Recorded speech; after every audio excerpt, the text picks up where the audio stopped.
Hello दोस्तों, आप सबको लर्निंग विथ मधुस्मिता में बहुत बहुत स्वागत है। तो पिछले वीडियो में हम लोग रेडियोलॉजी के रिलेटेड पोजीशनिंग एंड टर्मिनोलॉजी के बारे में जाने थे और आज के इस वीडियो में हम लोग पेशेंट प्रिपरेशन के बारे में जानेंगे। पेशेंट प्रिपरेशन मतलब रेडियोलॉजी में कौन से एग्जामिनेशन में पेशेंट को कैसे कैसे प्रिपेयर किया जाता है उसके बारे में हम लोग आज डिटेल्स में जानेंगे। और उसके अलावा रेडियोलॉजी में क्या क्या इक्विपमेंट्स होता है एंड रेडियोलॉजी का मीनिंग क्या है ये भी हम लोग जानेंगे। जो लोग को पिछले वीडियो का लिंक चाहिए मैं लिंक डिस्क्रिप्शन में दे दूँगी, आप लोग वहाँ पे जाकर ज़रूर चेक कर लीजिएगा। वीडियो अच्छा लगे तो लाइक एंड सब्सक्राइब ज़रूर कीजिएगा। तो चलिए वीडियो को शुरू करते हैं। तो आज का हमारा टॉपिक है patient preparation for radiology examination. तो इंट्रोडक्शन में हम लोग क्या जानेंगे। पहला आता है रेडियोग्राफी। रेडियोलॉजी में रेडियोग्राफी क्या होता है? ये एक ब्रांच होता है इमेजिंग साइंस का, जिसमें हम लोग एक्सरे को यूज करके बॉडी का डिटेल्स, एनाटॉमिकल डिटेल्स का फोटो लेते हैं विथ रेडियो सेंसिटिव मीडिया में।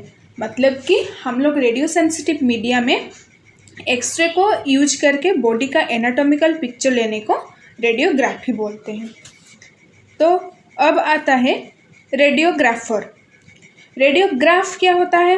रेडियोग्राफ होता है एक इमेज होता है पेशेंट का एनाटॉमिकल पार्ट का, जिसको एक्सरे यूज करके हम लोग आईआर मतलब इमेज रिसेप्टर में कैप्चर करते हैं, तो उसको रेडियोग्राफ बोला जाता है।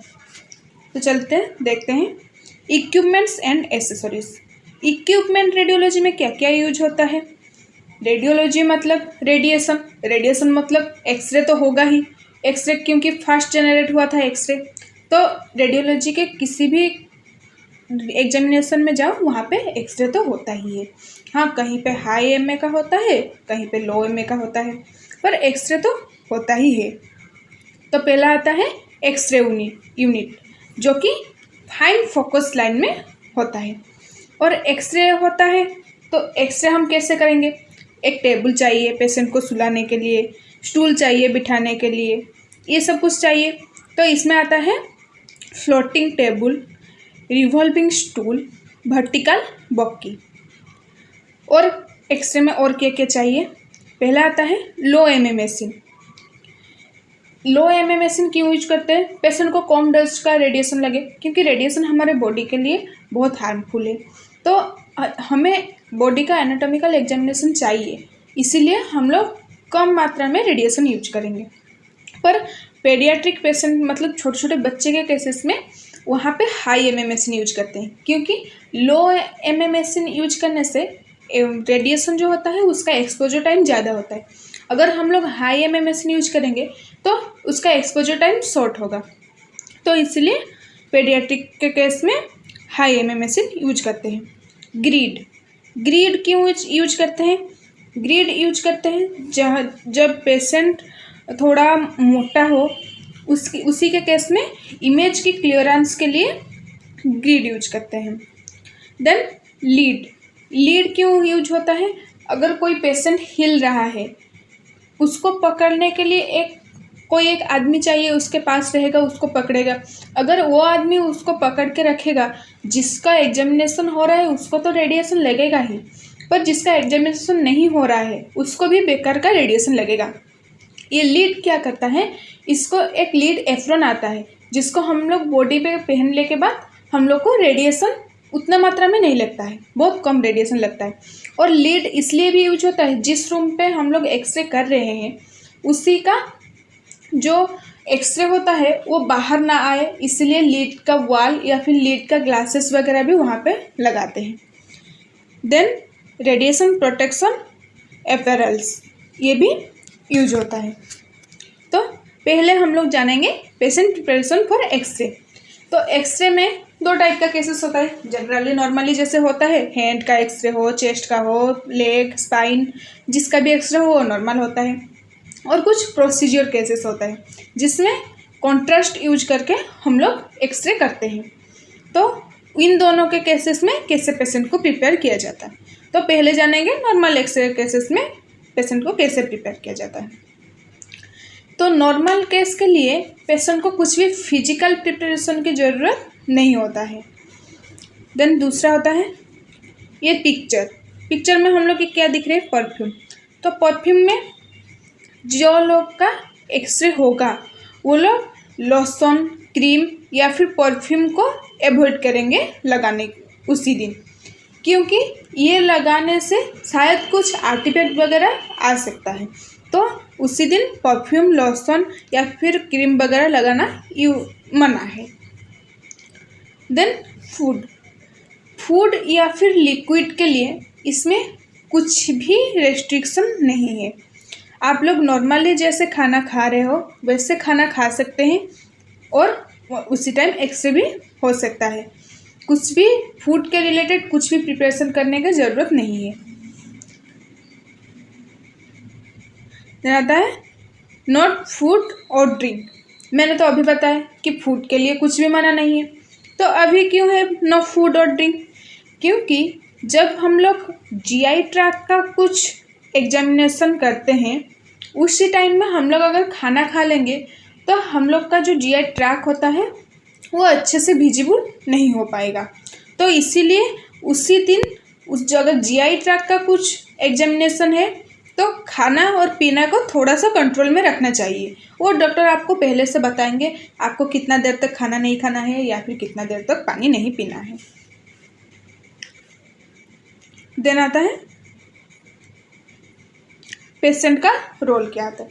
डॉक्टर जो रेडियोग्राफर होता है उसको उस पेशेंट को अच्छे से सब कुछ चीज़ें समझाना चाहिए कि पेशेंट का पोजीशनिंग कैसे रहेगा, वो कैसे क्या करेगा, वो सब कुछ जो रेडियोग्राफर होते हैं वो पेशेंट को अच्छे से सब कुछ समझाएंगे।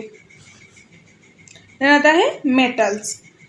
जिस भी पार्ट का एक्सरे करने वाले हैं हम लोग, अगर हम लोग हैंड का एक्सरे कर रहे हैं तो हैंड के केसेस में फिंगर में रिंग्स वगैरह आ सकता है, या फिर रिस्ट का कर रहे हैं तो हम लोग बैंगल्स जो पहनते हैं वो आ सकता है। तो जिस भी पार्ट का हम लोग एक्सरे कर रहे हैं उसी पार्ट का जो मेटल चीज़ें होते हैं वो सब कुछ हमको रिमूव करना पड़ेगा, है ना। हॉस्पिटल गाउन, अगर नॉर्मल हम लोग हैंड, लेग, अपर लिम या लोअर लिम इसका हम लोग एक्सरे कर रहे हैं तो इस केसेस में शायद हम लोग को हॉस्पिटल गाउन चेंज करने का ज़रूरत नहीं हो सकता है। पर अगर हम लोग एब्डोमेन, चेस्ट या फिर अपर लिम का शोल्डर ये सब कुछ हम लोग एक्सरे कर रहे हैं तो उसी केसेस में हम लोग का ड्रेस निकाल के हॉस्पिटल वाले जो गाउन होता है वो चेंज करना चाहिए। देन फीमेल जो होते हैं, रेडिएशन जैसे पेशेंट के लिए हार्मफुल है वैसे ही फीमेल केसेस में अगर वो प्रेग्नेंट होता है तो उसके बच्चे के लिए भी वो बहुत ज़्यादा हार्मफुल है। तो उसी केसेस में अगर फीमेल पेशेंट आते हैं हम लोग के पास में तो पहले उनको पूछना चाहिए LMP, मतलब लास्ट मेंस्ट्रुएशन पीरियड, ये कब हुआ था पूछना चाहिए। और हम लोग को 10 डेज रूल फॉलो करना चाहिए। मैं मेरे दूसरे वीडियो इसके बाद में जो बनाऊंगी उसमें मैं ज़रूर बता दूंगी 10 डेज रूल क्या होता है। और ये ज़रूर पूछना चाहिए कि आप प्रेग्नेंट हो या फिर आप कुछ प्रेगनेंसी के लिए कुछ प्लानिंग कर रहे हो, ये ज़रूर पूछना चाहिए। तो ये हो गया normal patient preparation for x-ray. Then patient preparation for x-ray procedure. तो प्रोसीजर केसेस जो होते हैं उसमें कॉन्ट्रास्ट लगता है। तो कॉन्ट्रास्ट लगता है मतलब कॉन्ट्रास्ट का कुछ रिएक्शन हो सकता है, तो पेशेंट को पहले से पूछना चाहिए। अगर फीमेल पेशेंट हो तो प्रेगनेंसी पूछना चाहिए, या फिर पेशेंट को कुछ अस्थमा, एलर्जी या फिर मेडिकल इलनेस कुछ है या नहीं ये पूछना चाहिए। कॉन्ट्रास्ट देने से 6 घंटे पहले उसको फास्टिंग चाहिए, क्योंकि कॉन्ट्रास्ट फूड के साथ मिक्स होकर उसको वोमिटिंग हो सकता है। तो उसको अवॉइड करने के लिए इस वाले एलर्जी को अवॉइड करने के लिए उसको 6 आवर फास्टिंग रहना चाहिए। देन पेशेंट का हिस्ट्री प्रॉपर्ली लेना चाहिए, इससे पहले उसको क्या हुआ था या फिर उसके पहले ये कुछ कॉन्ट्रास्ट CT स्कैन या फिर एक्सरे ये सब किया है या नहीं, ये सब कुछ पूछना चाहिए। और कॉन्ट्रास्ट देने से पहले पेशेंट के पास से कॉन्सेंट फॉर्म होता है वो सिग्नेचर जरूर करवाना चाहिए। Then check urea and creatinine level. Urea creatinine level हम इसीलिए चेक करते हैं, इसका एक सही लेवल होता है जिस लेवल पे हम लोग वो नॉर्मल रहता है और उसी लेवल पे हम लोग पेशेंट को कॉन्ट्रास्ट दे सकते हैं ताकि कॉन्ट्रास्ट बॉडी में एब्जॉर्ब होने के बाद इजीली रिमूव हो जाए बॉडी से। तो इसलिए यूरिया एंड क्रिएटिनाइन लेवल उसका नॉर्मल होना चाहिए। Then patient preparation for CT scan. तो सीटी स्कैन के लिए कैसे क्या क्या पेशेंट प्रिपरेशन होता है, चलिए देखते हैं। पहले पेशेंट को पूरा प्रोसीजर समझाना चाहिए कि कैसे सीटी स्कैन होगा, आपका क्या क्या होगा, आपको किस पोजीशन में रहना चाहिए, सांस बंद करना है या नहीं करना है, ये सब कुछ पूरा क्लियरली रेडियोग्राफर पेशेंट को समझाएगा। देन उसके बाद में आता है पेशेंट का आइडेंटिफिकेशन जो होता है उसको रेडियोग्राफर को वेरीफाई करना चाहिए। ये रेडियोग्राफर का काम है कि पेशेंट का जो आइडेंटिफिकेशन होता है उसको वो चेक करेगा। देन फीमेल पेशेंट जो होता है वही सेम प्रेगनेंसी या फिर LMP ये सब कुछ पूछना चाहिए या फिर 10 डेज रूल फॉलो करना चाहिए। मेटल चीज़ें जिस भी पार्ट का हम लोग एक्सरे मतलब CT स्कैन कर रहे हैं उसी पार्ट का मेटल चीज़ें रिमूव करना चाहिए। देन गाउन, पेशेंट को अगर उसका हैंड अपर लिम्ब या लोअर लिम्ब में हो रहा है तो उसको चेंज करने का कोई ज़रूरत नहीं है। एब्डोमेन, KUB, चेस्ट ये सब कुछ हो रहा है तो उसको चेंजिंग करने का ज़रूरत है, हॉस्पिटल गाउन चेंज करेगा। Then check prescription and previous report. CT scan करने से पहले उसका प्रीवियस रिपोर्ट चेक करना चाहिए और प्रेस्क्रिप्शन जरूर चेक करना चाहिए क्योंकि 2 टाइप का वहाँ पे होता है। एक होता है पेशेंट जो बिलिंग करके लेके आता है वो बिल में कुछ और मेंशन रहता है, या फिर वो जो प्रेस्क्रिप्शन रहता है प्रेस्क्रिप्शन में डॉक्टर पूरा क्लियरली मेंशन करते हैं कि मुझे इस पार्ट का ही CT स्कैन चाहिए, तो हम लोग को उसी पार्ट के ऊपर ध्यान दे के CT स्कैन करना चाहिए। तो उसको प्रेस्क्रिप्शन जो होता है वो पहले अच्छे से जानना चाहिए। Then for contrast study, for contrast study क्या क्या होना चाहिए, वही सेम प्रेगनेंसी चेक करना चाहिए फीमेल पेशेंट के केसेस में, asthma, allergy and medical illness check करना चाहिए, कॉन्सेंट फॉर्म सिग्नेचर करवाएंगे, यूरिया क्रिएटिनाइन लेवल चेक करेंगे और 6 घंटे से पहले फूड को लेना मना है, NPO रखना है पेशेंट को। पेशेंट का वेट जो होता है वो नोटेट करना चाहिए क्योंकि हम लोग पेशेंट का बॉडी का वेट कितना है उसी मात्रा में हम लोग पेशेंट को कॉन्ट्रास्ट देंगे, तो पेशेंट का जो वेट होता है वो जरूर चेक करना चाहिए। आफ्टर स्कैन पेशेंट को 20 to 25 मिनट ऑब्जर्वेशन में रखना चाहिए कि शायद उसको कुछ लेट कॉन्ट्रास्ट एलर्जी हो सकता है, तो इसलिए उसको ऑब्जर्वेशन में रखेंगे। टेक पेशेंट हिस्ट्री प्रॉपर्ली, और पेशेंट का हिस्ट्री जो होता है वो प्रॉपर्ली लेंगे। पेशेंट प्रिपरेशन फॉर MRI के लिए पेशेंट प्रिपरेशन में उसका कुछ भी पार्ट का MRI हो पर उसको हॉस्पिटल गाउन चेंज करना ज़रूरी है क्योंकि MRI में मेटल का अंदर घुसना मना है। उसके ड्रेसेस में कहीं कहीं भी बॉटम में मेटल हो या फिर कुछ भी हो उसको चेंज करना ज़रूरी है। पहला पार्ट होता है वो हॉस्पिटल गाउन चेंज करेगा।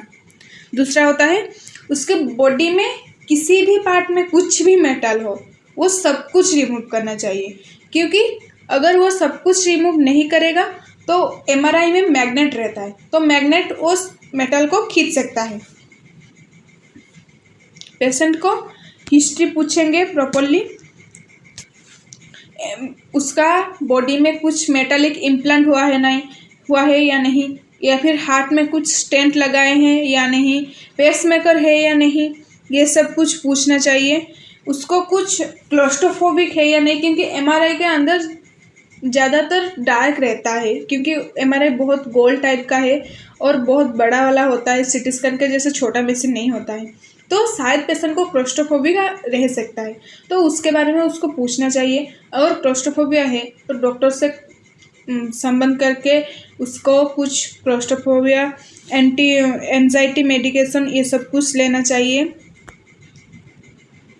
देन उसको पूरा प्रॉपर्ली समझाएंगे कि एमआरआई कैसे होता है, क्यों होता है, उसको सब कुछ समझाएंगे, कितना टाइम लगेगा, क्योंकि ज़्यादातर एमआरआई में बहुत टाइम लगता है। और प्रीवियस रिपोर्ट चेक करेंगे।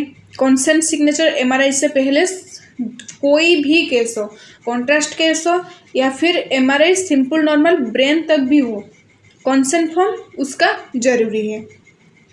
For MRCP and pelvis, MRCP मतलब मैग्नेटिक रिजोनेंस कोलिंजियो पैनक्रियोटोग्राफी, मतलब एक एब्डोमेन का स्कैनिंग होता है जिसके केसेस में 4 to 6 आवर पेशेंट को खाना नहीं खाना चाहिए और पेशेंट को स्टिल रहना चाहिए। जितना टाइम भी स्कैन होगा उतना टाइम वो कांस्टेंट उसी जगह पे स्थिर रहेगा, बिल्कुल भी हिलेगा नहीं। अगर थोड़ा सा भी हिलेगा तो वो वाला सीक्वेंस खराब, पहले से फिर से उसको स्कैन करना पड़ेगा जिसमें ज़्यादा टाइम लगेगा।